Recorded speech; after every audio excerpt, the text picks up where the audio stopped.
It's back. Okay, everybody. If you would please take your seats. We're going to have the next part of our program. Now we've got a lot of buzz.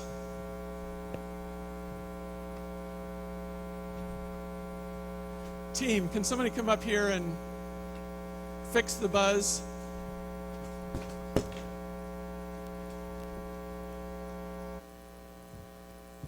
Okay, that fixed it.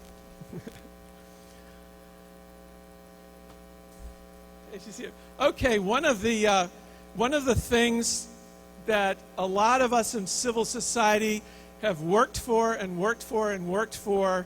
is a real partnership with the world's largest financial institution for overcoming poverty, and that's the World Bank. And in the past several years, there's been remarkable changes there. Remarkable leadership at the bank taking a stand for poor people, bringing their voice to the G20 and the G8, and really making some remarkable reforms. We're honored today to have the managing director of the World Bank with us. Ngozi was the first woman to serve as foreign minister and finance minister in Nigeria, and today she is leading remarkable change around the world. It's my great honor to welcome Ngozi, and Ngozi, I've never learned to say your name properly, Okonjo Iweala. Hi, John. Nice. Well, thank you very much. It's great to be here today, and I just want to start off by saying that words are not enough this week. We need action this week. We don't need too much talking this week. So, but to get there, I'm afraid I have to convey some of my feelings to you in words.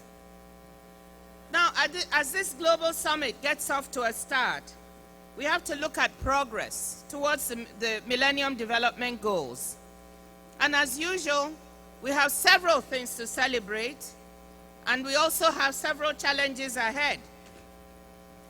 We have challenges to realize the goals about a world that has to overcome poverty and hunger, a world where we need to give citizens hope and create opportunity.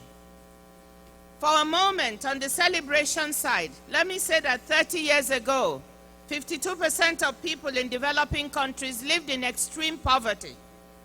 By 2005, that share had been cut in half.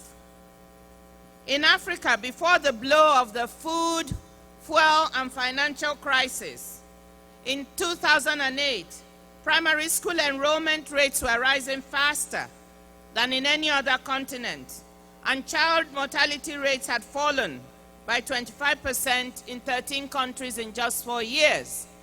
I say this with pride because we need to understand that even though we have challenges on the African continent, we've also made some progress, and we need to recognize that.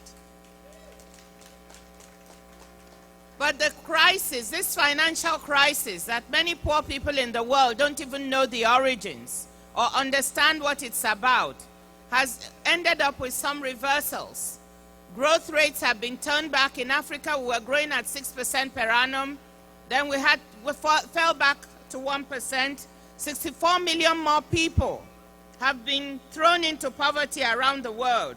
And 40 million more people went hungry last year because of this crisis.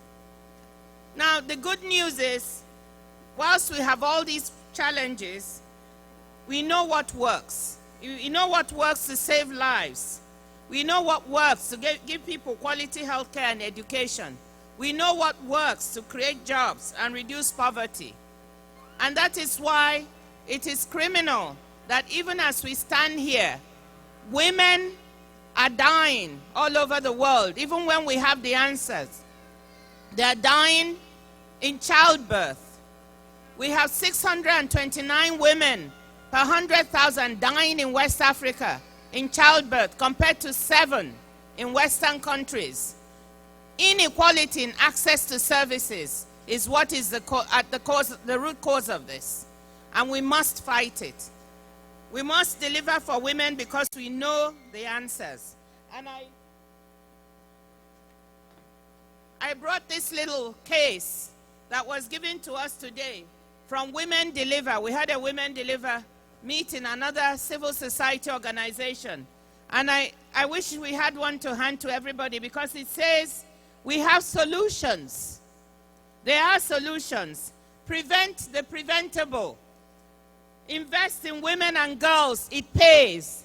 I think we need to carry this around to let people know that we do have solutions. It's not a luxury to work on these MDGs. We can't pretend we don't know what to do.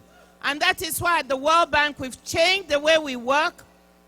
We've changed the way we approach solutions. We want the governments and the people to be at the forefront of finding the answers to their problems. Let me tell you, no country, no household wants to be dependent on aid. Nobody wants to be assisted. People want dignity. They want to fight for themselves. What we need to do is support them to find their solutions, support them to find the answers, support them to invest in women, support them to bring girls to school. That's what we are doing at the World Bank. The part of the World Bank that takes care of the 79 poorest countries focuses on trying to do this.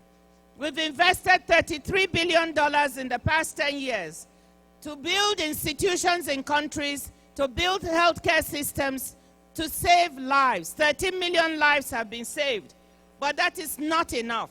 We can't turn back and say we've achieved when other people are still dying. So we need to mobilize. Every single one of us, we have no excuse. We have to mobilize new investments, and that's what we are pledging to do. We're pledging to increase by 600 million the amount of money we put into health care and health systems. We were focusing on 35 countries in Africa and East Asia where we know we can make a difference in maternal mortality, in under 5 mortality, in nutrition of children, and putting girls to school. That's what we are trying to do. We have pledged to help countries work with urgency, not slowly, not carefully, but with urgency to achieve these MDGs. And that's what we are going to be doing in the World Bank Group. We know that without you, the civil society organizations, we cannot do this. We need to work with you in partnership. And that's why we're here today, to say we want to be partners. We realize that you have important footprints on the ground. And so we know that working together with you, we can deliver results. We are pledged to be results-focused. It's not just about putting money in. It's about what you're delivering in terms of results on the ground.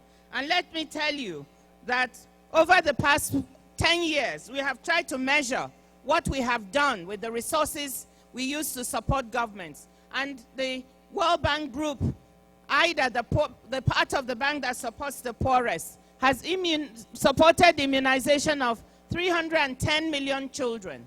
We have trained and recruited 3 million teachers and built 2 million classrooms. We put 105 million more children into school each year. So these are tangible results. But we are not satisfied to just stay there. We want to do more. And I urge you all, as an African woman, as someone who is a mother, who suffered almost maternal death herself, who almost lost a child, I ask you all to join with us in partnership to deliver results on the ground in each and every country. Let us all live here with a personal commitment to deliver for women, to deliver for girls, to deliver for our countries, to end poverty, to accept, not to accept the unacceptable. Thank you very much.